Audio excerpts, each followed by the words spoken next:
My Lords, as the Noble Lord Rober said, my noble friend Baroness Jones of Moulsecoomb signed all of the clause not stand part elements in this group, which essentially are aiming to delete part 3 of the bill.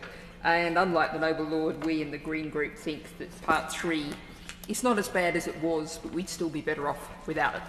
And that, of course, is the view of many of the NGOs and campaign groups and the experts who've been in contact with me. And indeed, the mailbag that I've had on this, there's a bit of competition at the moment, but is certainly one of the bigger mailbags on many issues that we've encountered. Now, my noble friend Baroness Jones of Moulsecoomb did major on this in her second reading speech and asked what the government had it in for bats, newts and frogs. It did rather appear that perhaps some members of the government were scared by some of these as a small child and were bearing the scars. And it is encouraging to see that we have seen some backpedalling in the government's apparent attitude to harmless small mammals and amphibians.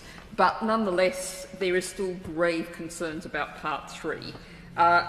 We've already debated in a number of different groups, and it is a real pity that we're getting to this so late and in such an incoherent manner, given the importance in this hugely nature-depleted country of these issues covered by part 3.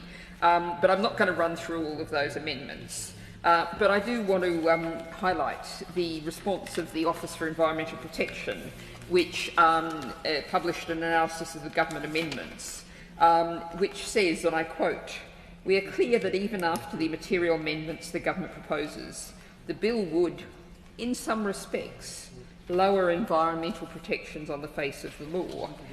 Now, my Lords, I'm going to raise 4 big issues, and I'm hoping that we might hear some reassurance from the Noble Lady and Minister. We have had some reassurances perhaps in statements from the government, but of course that's not the same as on the floor of the House.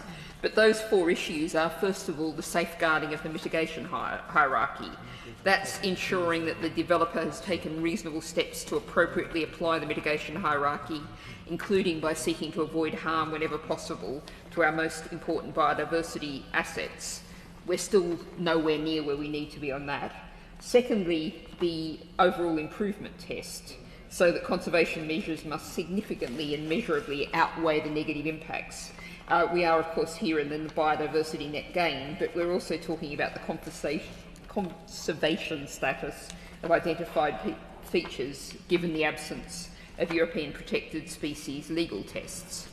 And there's also, of course, this is all about environmental delivery plans, and there needs to be an implementation schedule here to provide the guarantees that the conservation measures will deliver the benefits prior to the damage being done. Once valuable biodiversity is lost, it's gone, and promises to fix something up later, I'm afraid, just really doesn't crack it.